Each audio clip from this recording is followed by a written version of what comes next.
नमस्कार मित्रांनो.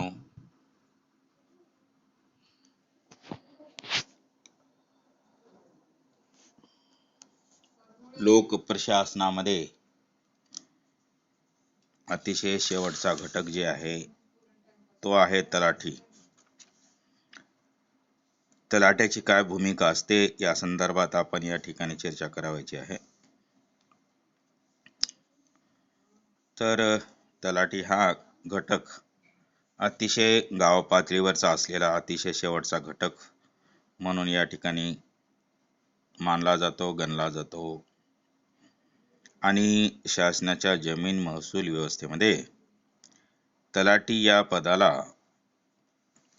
अतिशय चांगल्या पद्धतीचं महत्त्व प्राचीन काळामध्येही प्राप्त होतं आणि आजच्या काळामध्ये सुद्धा असलेलं दिसून येतं.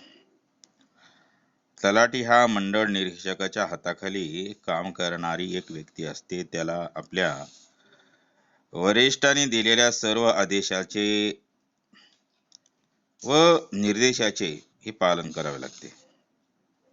त्यांची कर्तव्य व कार्य महसूल संहितेच्या वेगवेगळ्या कलमाखाली दिलेले असलेली दिसून येतात.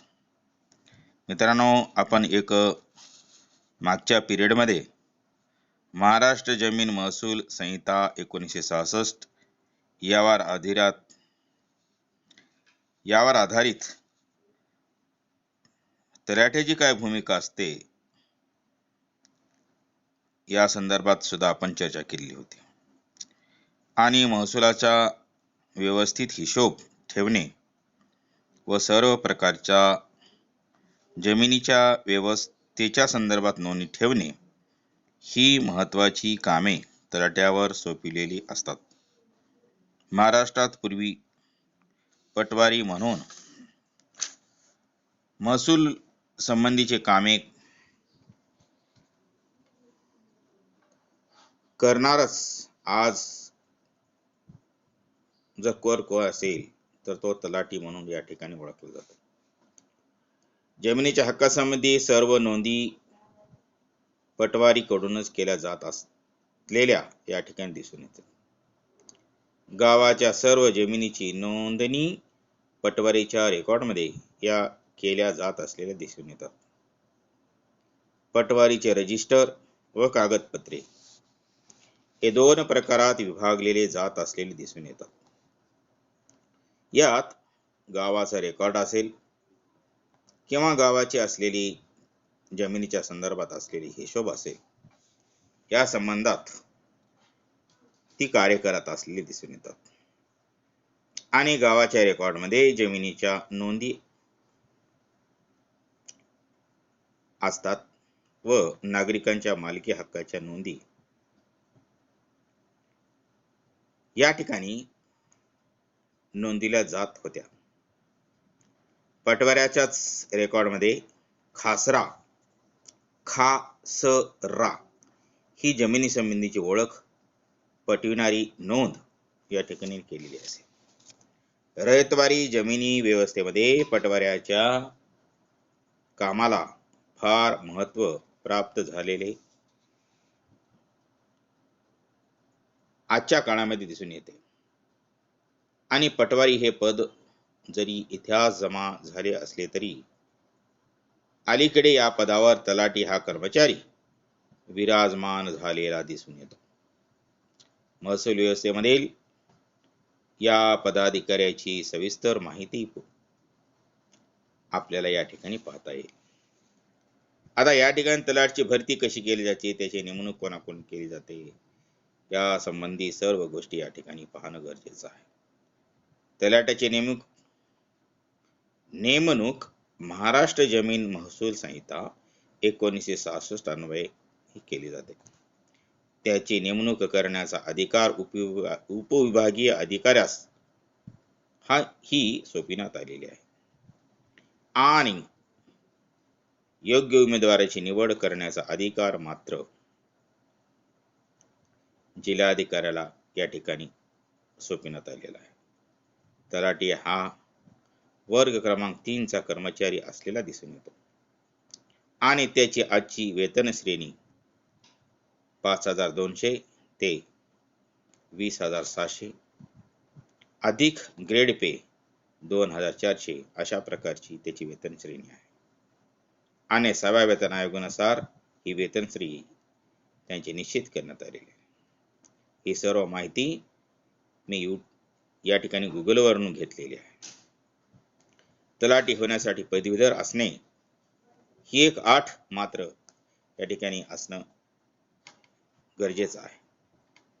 आणि तलाठी हा शासकीय कर्मचारी असल्यामुळे त्याला शासकीय सेवेचे सर्व नियम लागू असतात. आता त्याच्या कार्यक्षेत्राच्या संदर्भात जर पाहिलं गेलं तर या ठिकाणी तलाठ्याच्या कार्यक्षेत्राला काय म्हणायचं? सज्जा. त्यालाच आजच्या काळामध्ये सज्जा म्हणून ओळखलं जातं. आणि एका सज्जामध्ये साधारणतः 2 ते 3 गावे असतात. मोठ्या गावासाठी एक स्वतंत्र अशा प्रकारचा सज्जा या ठिकाणी असतो. त्यासाठी एक स्वतंत्र तलाठी त्या ठिकाणी दिलेला दिसतो. आणि तलाठी हा गावाच्या चावडीवर आपले कार्य हा थोपटतो किंवा चालवित असतो. त्याच्या कार्यालयाला चावडी असे आपण या ठिकाणी म्हणू शकतो. महाराष्ट्र जमीन महसूल संहिता 1966च्या कलम 2 नुसार 7 मध्ये चावडीची व्याख्या या ठिकाणी दिली आहे. यात म्हटले आहे की चावडी म्हणजे गावाच्या कर्मचाऱ्याने आपला कारभार चालविण्यासाठी उपयोगात आणलेले साधन होय, अशा प्रकारची व्याख्या या ठिकाणी त्यांनी केलेली आहे. विद्यार्थी मित्रांनो, तलाठ्याला मिळणाऱ्या काय सोयी सवलती आहेत, या सोयी सवलतीचा सुद्धा या ठिकाणी विचार करणं हे अत्यंत गरजेचं असलेलं या ठिकाणी. तलाठी ह्या मंडळ अधिकाऱ्याच्या प्रत्यक्ष नियंत्रणाखाली कार्य करीत असलेला दिसत असला तरी त्याच्यावर तालुक्याच्या तहसीलदाराचे किंवा नायब तहसीलदाराचं नियंत्रण हे असणं गरजेचं असतं किंवा गरजेचं आहे. तलाठ्याच्या दर वर्षी 8 दिवसाची नमिती रजा CL म्हणायचं त्याला, ही दिली जाते. ही रजा मंजूर करण्याचा अधिकार तालुक्याच्या तहसीलदाराला या ठिकाणी दिलेला किंवा मिळालेला दिसून येतो. तलाठ्याला 11 दिवसाच्या सेवेकरिता 1 दिवस याप्रमाणे अर्जित रजा पण मिळत असते. अर्जित रजा मंजूर करण्याचा अधिकार हा उपविभागीय अधिकारी म्हणजे ॲडिशनल कलेक्टर या अधिकाऱ्याला दिसते. आणि तलाठ्याची त्याच्या उपविभागातील कोणत्याही सज्जात बदली ही होऊ शकते. तलाठ्याची बदली करण्याचा अधिकार उपविभागीय अधिकाऱ्यालाच या ठिकाणी असलेला दिसून येतो. व्हॉट इज मीन बाय सज्जा? सज्जा म्हणजे काय? तलाठ्याच्या कार्यक्षेत्राला त्या ठिकाणी सज्जा म्हटलं जातं. आणि असे आपण अनेक सज्जाच्या संदर्भात अनेक ठिकाणी आपल्या कानावर सुद्धा आलेला आहे. साधारणपणे आज मी त्याला 1 ते 8 गावाचा मिळून एक सज्जा या ठिकाणी निर्माण झालेला आहे. आणि 1981 मध्ये तलाठी सज्जाची पुनर्रचना ही झालेली असल्यामुळे काही वेळा तलाठ्याच्या कार्यक्षेत्रात 15 गावाचा सुद्धा समावेश या ठिकाणी करण्यात आलेला आहे. आणि तलाठी सज्जासाठी 500 खातेदार, 800 रुपये महसूल आणि 3000 लोकसंख्या, त्याचबरोबर 800 हेक्टर धारण जमीन व 4 गावे यांचा समावेश या ठिकाणी होत असलेला या ठिकाणी दिसून येतो. विद्यार्थी मित्रांनो, ह्या सर्व गोष्टी मी यासाठी सांगायला लागलेलो की आपण एक लोकप्रशासनाचे विद्यार्थी आहोत आणि लोकप्रशासनाचे विद्यार्थी असल्यामुळे या ठिकाणी या सर्व गोष्टीचा तुम्हाला विचार करणं हे किंवा आपल्याला विचार करणं हे गरजेचं असलेलं या ठिकाणी दिसून येतं. म्हणून काय भूमिका आहे, मग आता तलाठ्याची काय कार्य आहेत, या कार्याच्या संदर्भात सुद्धा या ठिकाणी चर्चा करणं हे गरजेचं आहे. आता तलाठ्याच्या कार्याच्या संदर्भात या ठिकाणी चर्चा करत असताना जमीन महसूल अधिनियम 1966 आणि कायद्यानुसार असलेल्या विविध नियमानुसार तलाठ्याच्या वेगवेगळ्या प्रकारची कार्य या ठिकाणी करावे लागतात. सर्वसामान्यपणे त्यांना पुढील प्रकारची कार्य या ठिकाणी कराव्या लागलेल्या असलेल्या या ठिकाणी दिसून येतात. नंबर 1, नवे महसूल वर्ष व नोंदवहीवर पान क्रमांक टाकणे. मित्रांनो, आता ह्याचं थोडं तुम्हाला मी पटवून सांगतो. 1 ऑगस्ट रोजी नवीन महसूल वर्षास ही प्रारंभ होत असते आणि तलाट्याने सर्व नोंदवहीवर पान क्रमांक टाकून त्या मोहरबंद करून म्हणजे शिक्का टाकून तहसीलदाराकडे कमीत कमी 15 दिवस अगोदर हा सादर करत असतो.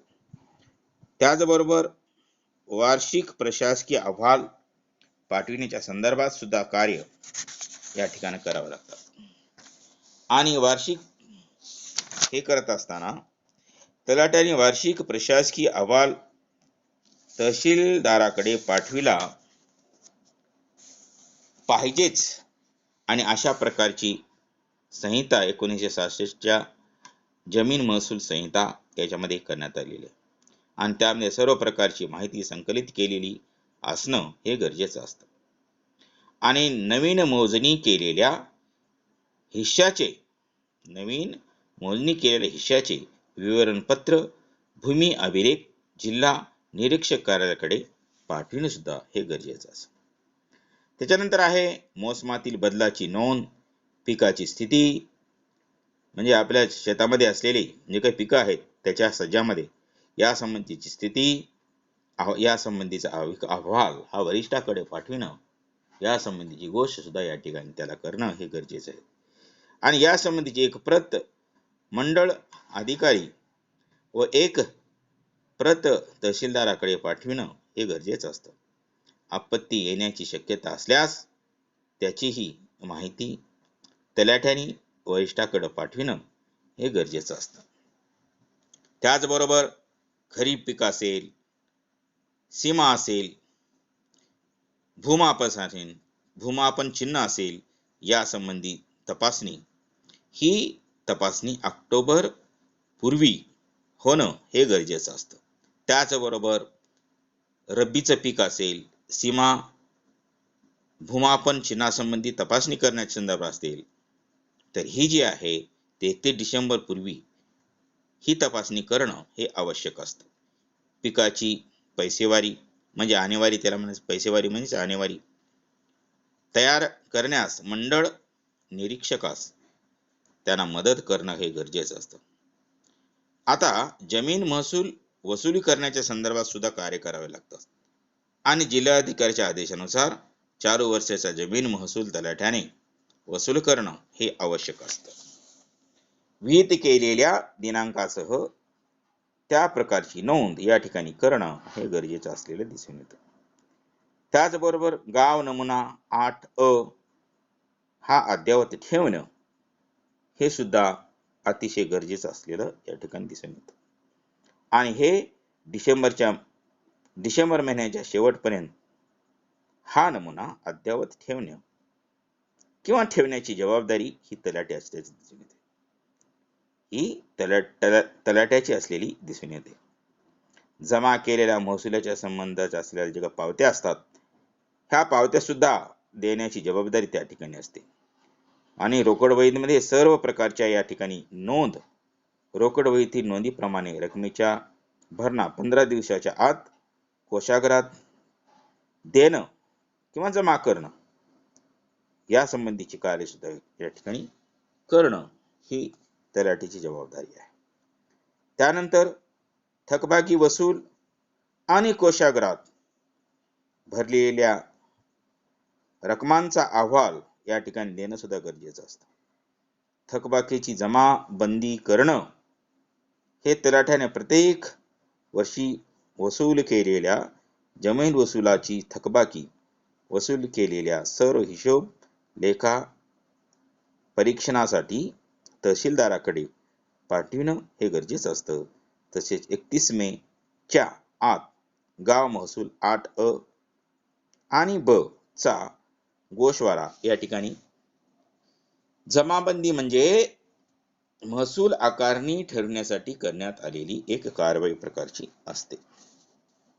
या ठिकाणी NA आपण म्हणतो, आपण NA आहे का, आपण एखादी प्लॉट घेत असतो आणि प्लॉट घेत असताना आपण त्याचं NA केलेलं आहे का. बिगर शेती परवानगी NA म्हणजे बिगर शेती परवानगी त्याला म्हणायचं. NA ला नो ऑब्जेक्शन संबंधीच्या नोंदी कृषिक म्हणून परवानगी दिलेल्या जमिनीची नोंद तलाठ्याने ठेवली पाहिजे. त्याचबरोबर गावाच्या संदर्भात असलेली चिन्हे, भूमापत चिन्हे सुव्यवस्थित ठेवणं आणि ठेवण्याची जबाबदारी या ठिकाणी तलाठ्याची असलेली दिसते. हक्क नोंद या संबंधीची पोच पावती सुद्धा देणं हे गरजेचं असतं. फेरफार नोंदवहीमध्ये प्रतिवेदनाप्रमाणे नोंद करणं हे सुद्धा गरजेचं असतं. त्याचबरोबर भूमी संपादन हस्तांतरण नोंदणी अधिकाऱ्याने केल्यानंतर फेरफार नोंदवहीमध्ये या सर्व गोष्टींचा उल्लेख करणं हे गरजेचं असतं. सर्व नोंदी जाहीरपणे प्रदर्शित करणं सुद्धा गरजेचं आहे. केवळ त्या ठिकाणी नोंद करूनच जमणार नाही, ते जाहीरपणे प्रदर्शित सुद्धा करणं गरजेचं आहे. त्याचबरोबर अधिकृत प्रमाणपत्राप्रमाणे अधिकारी अभिलेखामध्ये पक्की नोंद करणं हे सुद्धा या ठिकाणी गरजेचं असलेलं दिसून येतं. प्रमाणित नोंदी आणि गाव नमुने या कोशागारावर दुरुस्त करणं, त्याचबरोबर खातेदारामध्ये या सर्व गोष्टींचा या ठिकाणी विवेचन ही करण्यात आलेलं दिसून येतं. तर या ठिकाणी तलाठ्याचं असलेले जी काही आपण थोडक्यामध्ये ही पाहिलं, त्याची कार्य पाहिलेली आहेत. निष्कर्ष रूपी या ठिकाणी म्हणता येईल की तलाठी हा ग्रामीण प्रशासनातील एक अत्यंत महत्वाचा कर्मचारी असलेला या ठिकाणी आणि त्याच्या कार्यावरच महसूल व्यवस्था कार्यभार हा आधारलेला किंवा उभारलेला या ठिकाणी दिसून येतो. शासनाचा एक महत्वाचा सेवक म्हणून त्याच्या जमिनीची किंवा कार्याची समाजाने सदैव दखल घेतलेली या ठिकाणी दिसून येते. भ्रष्टाचाराचा प्रारंभ तेथूनच होता हा समज दूर करण्यासाठी तलाठ्याने देखील आपण समाज व्यवस्थेचे एक महत्वाचे एक घटक आहोत असे समजून शासकीय नोकर इमानदारी इतबाराने केली पाहिजे. त्याचबरोबर सेवा काल आणि संपल्यानंतर त्यांना सेवानिवृत्ती वेतन मिळत असल्यामुळे आपल्या वृद्धापकालाची फारशी चिंता करण्याची त्यांना गरज नाही आणि तलाठ्याच्या एकूण कार्यावरच शासन व्यवस्थेचं भविष्य या ठिकाणी ठरू शकतं असा निकष या त्यांच्या असलेल्या कार्यावरून आपल्याला या ठिकाणी काढता येईल. धन्यवाद मित्रांनो. आजच्या या 15 ते 20 मिनिटाच्या तासिकेमध्ये किंवा प्रशासनामध्ये तलाठ्याची काय भूमिका आहे, तर महसूल प्रशासन जे आहे ते या ठिकाणी संपतं. त्याच्यानंतर पोलीस प्रशासनाची काय भूमिका आहे, ही पोलीस प्रशासनाची भूमिका आपण उद्याच्या पिरियडमध्ये सलगपणे पाहूयात. धन्यवाद.